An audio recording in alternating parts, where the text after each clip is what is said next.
Welcome back. Thanks for joining us here on channel 181 and on YouTube or thethirdhandvideo.com. We have been joined by Jared Hendicks with Owatonna Public Utilities, and they've got a couple neat things coming up in addition to the fact that summer's approaching and we want to talk about energy saving, saving you money, helping with the environment and all that good stuff. So thanks for joining us, Jared. Thank you for having me. I remembered his last name because he is a musician and his last name is Hendricks, so I just thought Jimi Hendrix. But so you do play though? You play electric I do play bass electric bass and violin. and yes. violin.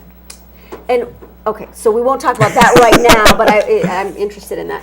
So we're having an open house. Yes, we are. At Owatonna Public Utilities. So let's first start with, we're having an open house because we have our new office space. And our new office space was the old power plant building. And during the flood of 2010, September 2010, that building did flood out and permanently damaged much of the equipment inside that building. The community really wanted to keep the landmark building, Absolutely, though. it is such a landmark. And we really needed some more office space as well. Perfect. So it was great. We could keep the building, have this gorgeous landmark, which is a historical landmark. Yes, it is. In Minnesota, and of course here in Owatonna. And so you put it to good use, and you kept the stacks, even though they're not used, but they're such an iconic Yes, feature. yes, definitely part of the look of the building is the smokestacks, the Owatonna Power Plant sign. That was recently refurbished to LED lights, where everything is more efficient in the new building really? as well. Yes. Wow, so those lights are cost savings, and they're better for the environment in that regard. Correct. Okay, cool. And so when is this coming up? So I'm gonna hold this up here in your May newsletter. In your bill, you will see this come out, and our open house is going to be on Thursday, June 18th, and it's going to go pretty much all day. We are going to have a dedication ceremony in the morning. I believe that's 9 o'clock here. Yeah. Yep, 9 o'clock.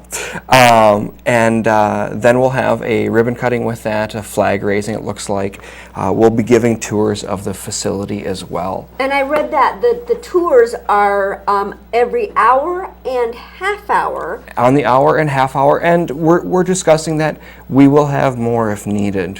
That's a lot of tours though, because it's between 9 a.m. and 7:30 or 7 p.m. 9:30 a.m. to 7 p.m.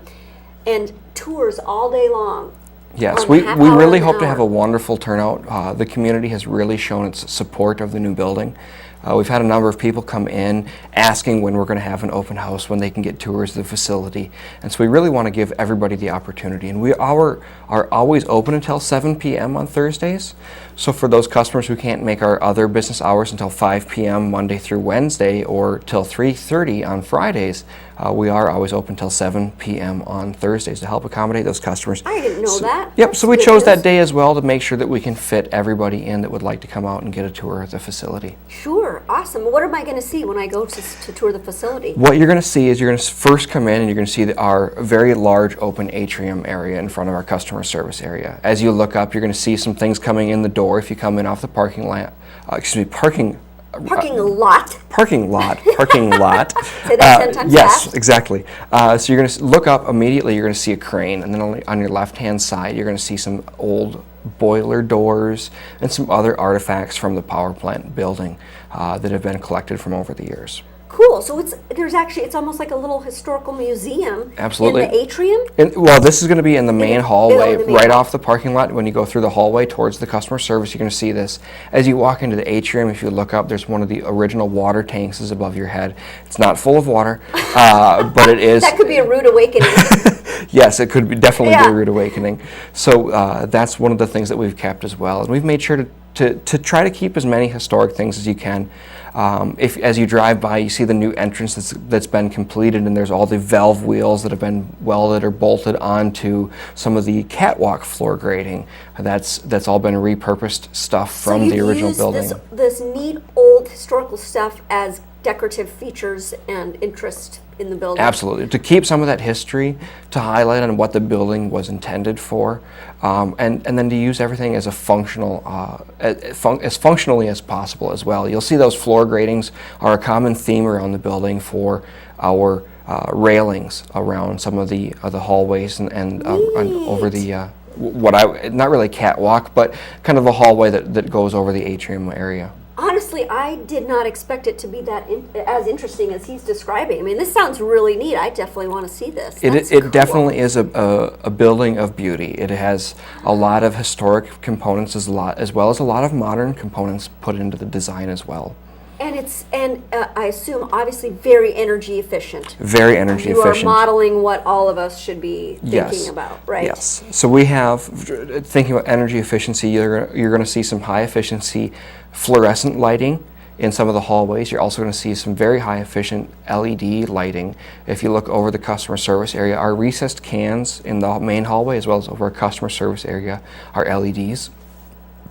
The lighting are so much brighter now than they used to be. They too. are. I'm surprised. They're almost getting to the point where they're almost too bright in such a small area, and I think manufacturers will start to look at that. But that's speculation and off topic Well, these today. lights are LED in our studio, and I mean they can be blind. They can be, but they do a phenomenal job, and you really They get the nice white light that you want. Yeah, that's so neat.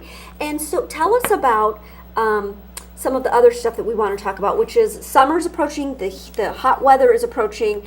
We want to keep cool, but we also don't want to waste energy, and we want to save money. So what are the things that we need to be looking out for? Well, there's a number of things to look out for. Obviously, as we come into summer, we're going to start to hear those air conditioners. I just cannot talk You today. can't talk today. Air conditioners is what I was going to say air compressors, but those two maybe. The air conditioners are going to start turning on here. One of the things to do is to turn your thermostat to a warmer setting when you're away from the home. So when you're away for 8 hours to work, turn your thermostat up a few degrees. Mm-hmm. If you turn your thermostat up for 8 degrees for 8 hours, you're going to save potentially about $65, $70 a year, depending upon the size of your home, the efficiency of your air conditioner. Obviously, per year or per month? Per year. Per year, okay. But the air conditioners have gotten so efficient that it costs a lot less to use air conditioning these days than it has in the past. And we do have very cheap electric rates in Owatonna compared to either of the coasts. We are very, very reasonably priced electric rates here in the Midwest. We're so fair here in the Midwest.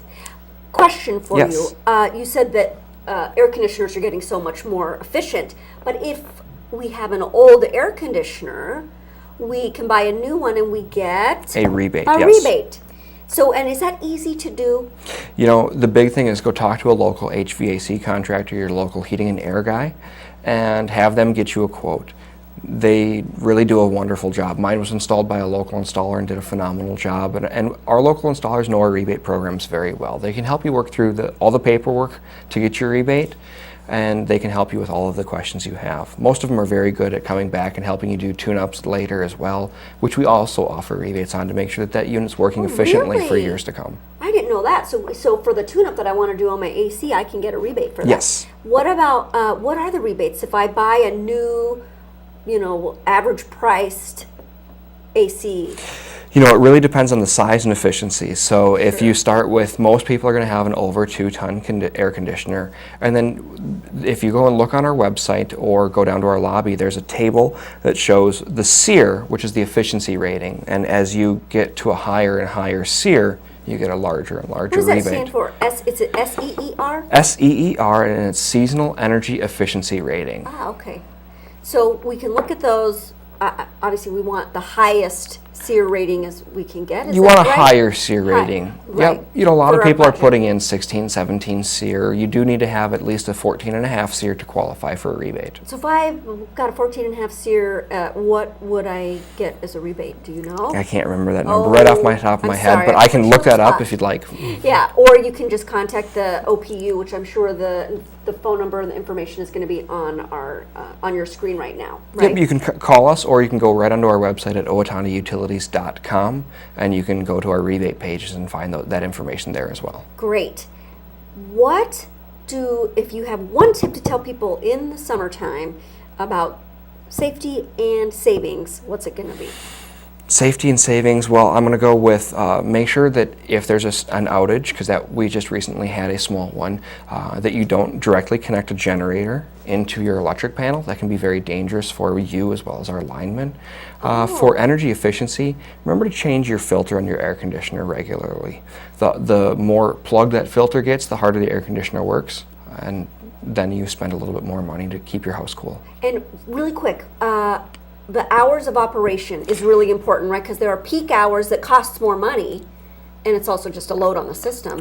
The peak hours in Owatonna are from 7 a.m. to 7 p.m. So try and avoid doing things like washing things, using a lot of hot water and laundry and what else? Anything that's electrically heavy, dishwashers, clothes washers, those type of things you take a lot of electricity, and on those really hot days, if you can avoid using them until after 7 p.m., it's going to help keep everybody's rates lower because it costs the utility a little bit more to purchase electricity during those times. Okay. So if it costs you more, it costs me more.